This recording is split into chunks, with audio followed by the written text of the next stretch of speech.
আমার ভাইয়েরা, যদি আমরা শ্রেষ্ঠ হতে চাই, আল্লাহর এই ঘোষণা অনুযায়ী আমরা যদি শ্রেষ্ঠ হতে চাই, রায়নগরের মানুষ আপনাদেরকে শপথবদ্ধ হতে হবে।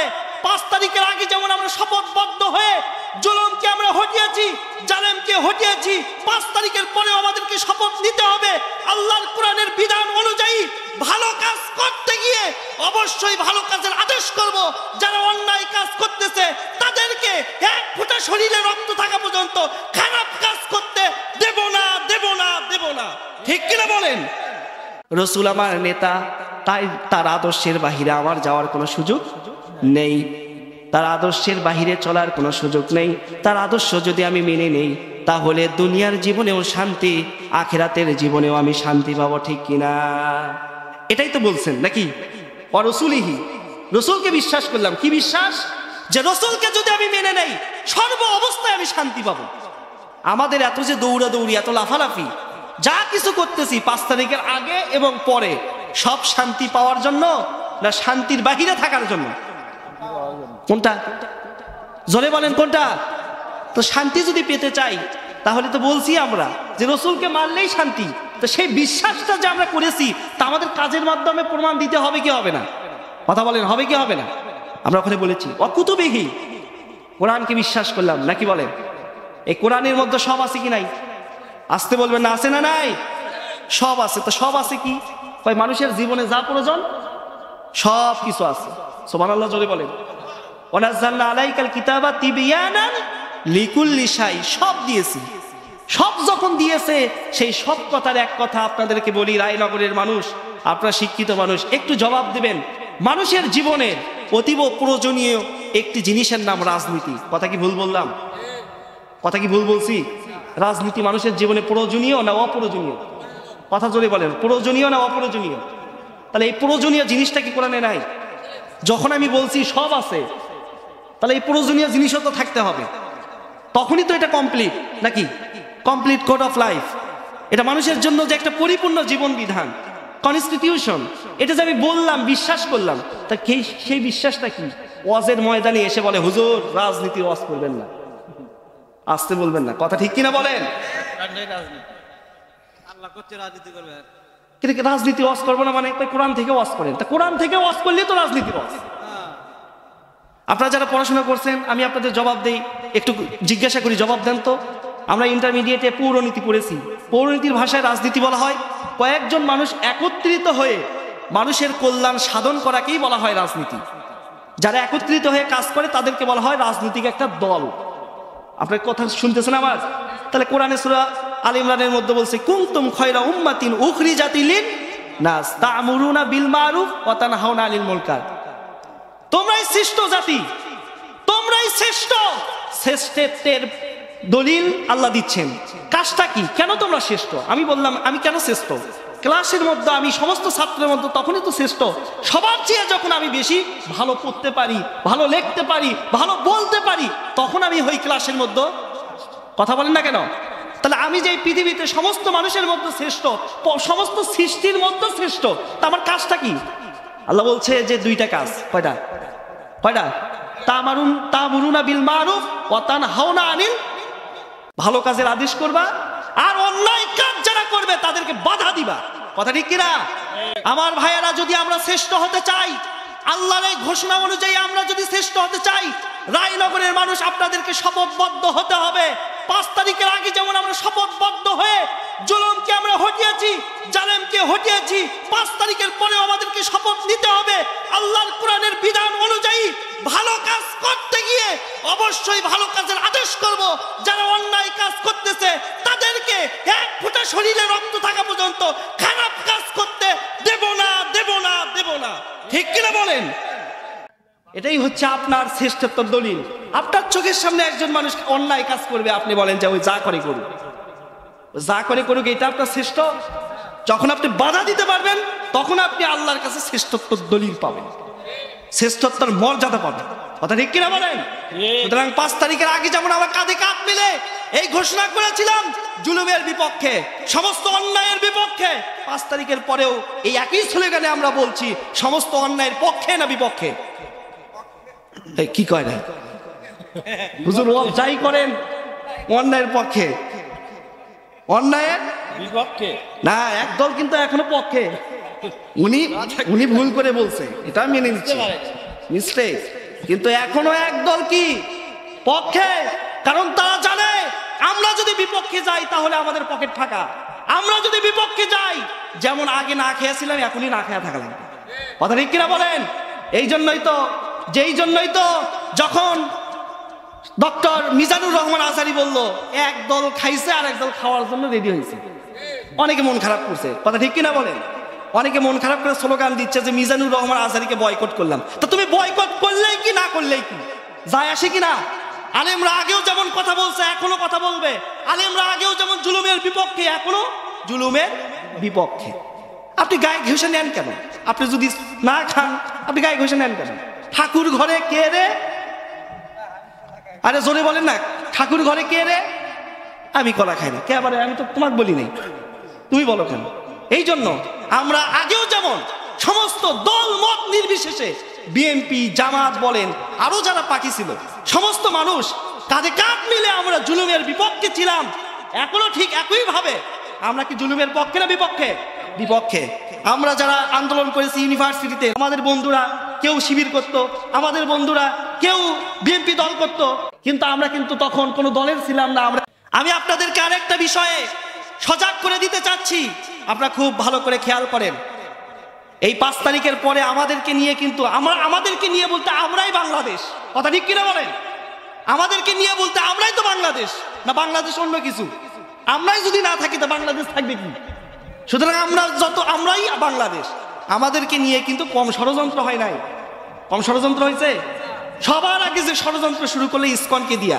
কথা ঠিক কিনা বলেন?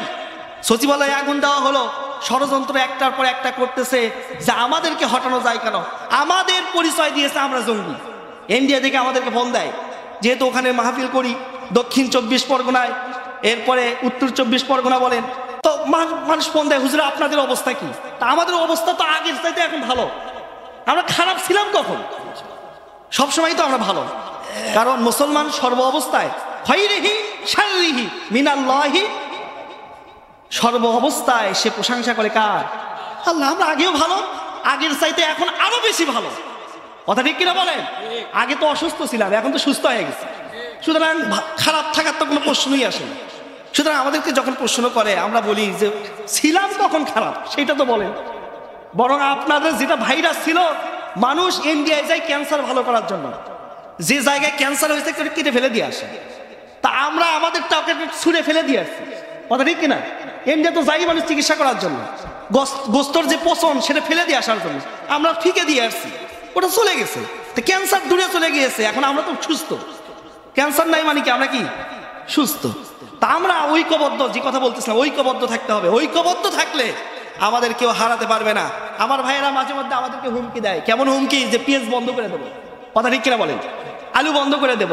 আমরা বলি আমাদেরকে ভয় দেখায় লাভ নাই। আমরা সেই জাতি, যেই জাতির জন্য 1 মাস অনাহারে থাকা ফরজ।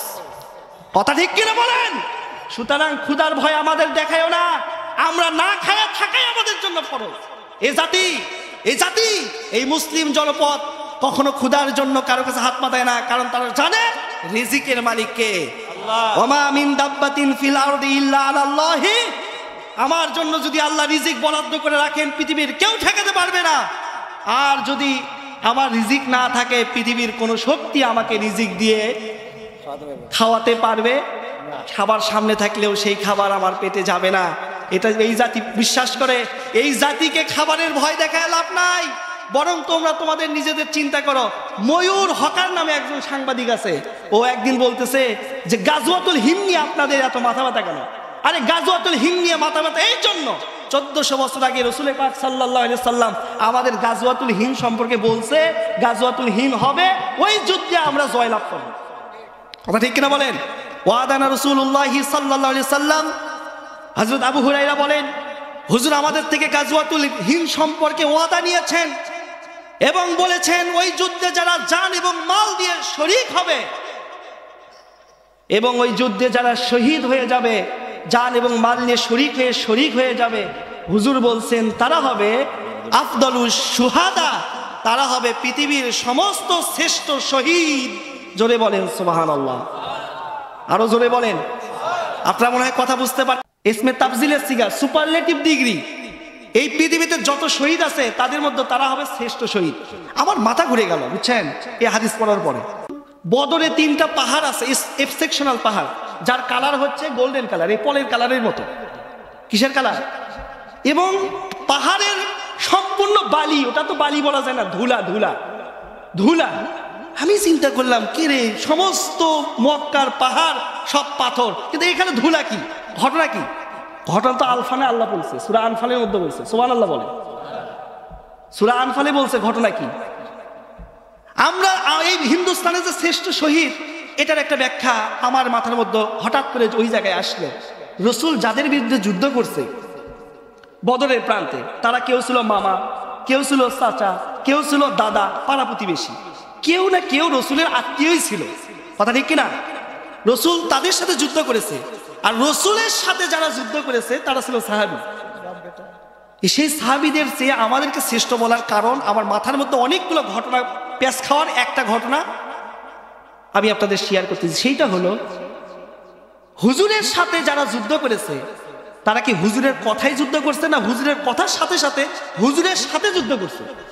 কথা বুঝিয়েন। কিন্তু নবীজির কথা শুনে তারা যুদ্ধ করেনি, নবীজির কথা শুনে নবীজির সাথে গিয়ে যুদ্ধ করছে।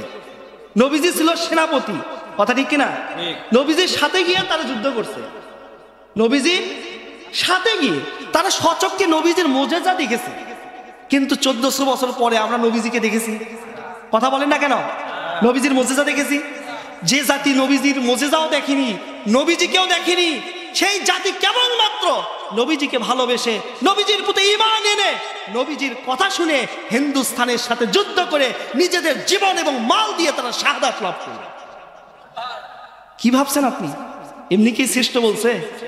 নবীজি ওই জায়গায় যে ঘটনা ঘটেছে, আমার সাত্তার নানু ভাই বলে গেল, পাহাড় সব পাথর, কিন্তু ওটা বালু হইলো কেন? সূরা আনফালে আল্লাহ বলছে, হুজুর যখন কান্না শুরু করে দিলেন, যে জায়গায় হুজুর সাল্লাল্লাহু আলাইহি ওয়াসাল্লাম তাবু ছিল, ওই জায়গায় এখন একটা মসজিদ আছে, ওই মসজিদের মধ্যে আরেকটা লেখাও আছে, আমার সময় নাই আমি ওগুলো না বলি। হুজুর সাল্লাল্লাহু আলাইহি ওয়াসাল্লাম কান্না করতেছেন, আল্লাহ ফেরেশতা নাজিল করে দিলেন।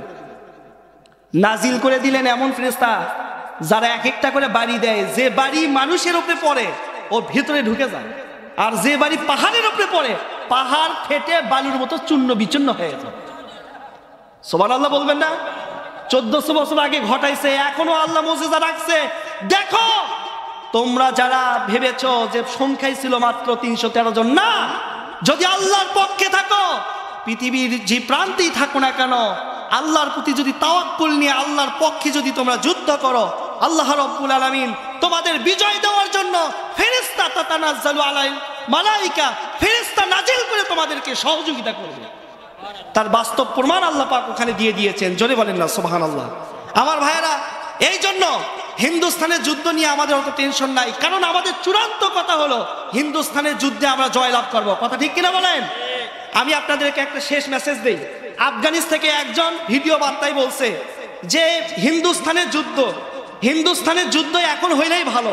আমি চিন্তা করলাম, মানুষ চায় যুদ্ধ না হোক, কিন্তু এই বেটা কত বড় পাগল, বলে যুদ্ধ এখন হইলেই হোক ভালো। চিন্তা করলাম ঘটনা কি, দেখি পরের কথা কি বলে।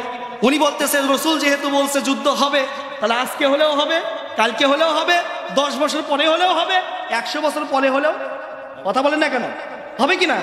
আপনি যতই চেষ্টা করেন আটকাতে পারবেন? আটকাতে পারবেন না, হবেই। সুতরাং উনি বলতেছেন, যদি এখন হয়, আজ থেকে 100 বছর পরে হইলে হয়তো আমি যুদ্ধে অংশগ্রহণ করতে পারবো না, আমার ছেলেরা করবে অথবা নাতি করবে, তারা শাহাদাত লাভ করে পৃথিবীর সর্বশ্রেষ্ঠ শহীদের মর্যাদা পাবে। আর এখন যদি হয়, আমি নিজে শহীদ হয়ে সর্বশ্রেষ্ঠ শহীদের মর্যাদা আমি লাভ করব। জোরে বলেন সুবহানাল্লাহ। এই জন্য হিন্দুস্তানকে বলি, ভারতকে বলি, বেশি লাফাও না। এই পাশে বাংলাদেশ, ওই পাশে আফগানিস্তান, যারা আমেরিকার মতো পরাশক্তি ধরাশক্তিকেও বেল দেয় নাই। কথা ঠিক কিনা? এই জন্য আমাদের সাথে লাগতে আসিও না, ওইদিকে একটু তাকায়ও। আমাদের আরেক ভাই ওখানে বসে আছে, তোমরা আমাদের পেঁয়াজ দিয়ে মারবা, আলু দিয়ে মারবা। ভারতের অবস্থা, কলকাতায় ওরা বলতেছে আসো, ডাক্তাররা যে ফি নিত তারা বলতেছে 50% ডিসকাউন্ট। ঘটনা কি? ওই রুগী তো নাই, না খায় মরতেছি, 2-4টা আসলে তো তাও পাবো। হোটেল সব ফাঁকা। কারণ কলকাতায় আমরা জানি কলিং রোডে যতগুলো হোটেল রয়েছে সমস্ত হোটেলে যদি 100 জন প্যাসেঞ্জার আপনার 100 জন থাকে, 100 জন যদি থাকে এর 99 জনই বাংলাদেশি। 99 জনই কোন দেশি? বাংলাদেশ। আর একজন হয় অস্ট্রেলিয়া অথবা শ্রীলঙ্কার অথবা কোনো দেশ। আপনি যে হোটেলেই যান, ভাই বাড়ি কোথায়, মানে ডাইরেক্ট কথা, কোন দেশেও কথা না, বাড়ি কোথায়, চাঁপাইনবাবগঞ্জ, বাড়ি কোথায়, কুষ্টিয়া, বাড়ি কোথায়, বগুড়া, বাড়ি কোথায়, রংপুর। মানে কারো না কারো বাড়ি বাংলাদেশেরই কোনো না কোনো জেলায়। কথা ঠিক কিনা? টাটা হসপিটাল ইন্ডিয়াতে কলকাতার মধ্যে সবচেয়ে বড় হসপিটাল ক্যান্সারের রোগীদের জন্য। টাটা হসপিটালের পাশেই সায়েন্স ক্লাব, দক্ষিণ এশিয়ার মধ্যে সবচেয়ে বড় সায়েন্স পার্ক, তার পাশেই আমার মাহফিল। আমি মাহফিল করে রাত 3টার দিকে দেখে মানুষ সিরিয়াল ধরছে মুসাফা করবে। আমি বললাম ভাই আগামীকাল আমার মাহফিল আছে, সেই যেতে হবে মেদিনীপুর, আমি তো এত লম্বা সিরিয়ালের মুসাফা করতে পারবো না। আমাকে বলতেছে হুজুর সব আপনাদের দেশি। সব কোন দেশি? কথা বলেন না, সব কোন দেশি? এখন আপনি সিদ্ধান্ত নেন মুসাফা করবেন কি করবেন না। আমরা কে রে, ঘটনা কি? মুসাফা করি আর না করি অন্তত আমাকে কারণ জানা লাগবে তো, সব আমাদের দেশি, ঘটনা কি? খোঁজ নিয়ে জানতে পারলাম সবগুলো বাংলাদেশে ওখানে চিকিৎসার জন্য গেছে। যখন শুনেছে বাংলাদেশি বক্তা উঠবে এই জন্য ওরা শোনার জন্য আসছে। তো যখন বাংলাদেশে যাওয়া বন্ধ করছে হসপিটালও বন্ধ। কথা ঠিক কিনা? সর্বশেষ একটা তথ্য দেই, বিবিসির তথ্য অনুযায়ী বাংলাদেশ থেকে ভারতে 4.5 কোটি টাকা প্রত্যেক বছর এদেশ থেকে ওই দেশে যায়। কি বুঝলেন? চাপে আমরা আছি না ওরাই আছে? চাপে আমরা আছি না ওরাই আছে? যেদিকেই যান চাপে ওরা। এই জন্য আমাদের চিন্তা নাই। আমরা কোরআন বিশ্বাস করি, রাসূলুল্লাহকে বিশ্বাস করি, আল্লাহকে বিশ্বাস করি। আমাদের জন্য আল্লাহই যথেষ্ট, আমাদের জন্য রাসূলই যথেষ্ট, আমাদের জন্য কোরআনই যথেষ্ট। যে আয়াতটি আমি আপনাদের সামনে পড়েছি, ঈমান আনতে হবে, ইত্তাকুল্লাহ। ঈমান আনার পরে ভয় কেন করতে হবে? আল্লাহ বুঝাতে চাচ্ছেন ঈমান আনার পরে কেউ যদি ভয় করে সে পৃথিবীর কোনো শক্তির কাছে মাথা নত করবে না। যদি একমাত্র আল্লাহকে ভয় করে, আল্লাহকে ছাড়া যদি আর কাউকে না ভয় করে, পৃথিবীর কোনো শক্তি তার মাথা ডাউনফল করাতে পারবে? কথা বলেন না কেন? প্রমাণ দিয়েছে এক এক করে 6 জন নেতা ফাঁসির মঞ্চের সামনে গিয়েছে মাথা উঁচু করে না নিচু করে? মাথা উঁচু করে। তারা বলেছে আমরা ভয় করি ইত্তাকুল্লাহ কাকে? সুতরাং দুনিয়ার কোন রাষ্ট্রপতি, কোন প্রধানমন্ত্রীকে আমরা ভয় করি না। আমরা জানি দুনিয়াতে বেঁচে থাকলে আমরা হব গাজী, মারা গেলেও আমরা হব শহীদ। কথা ঠিক কিনা? এটা হচ্ছে মুসলমানের বিশ্বাস।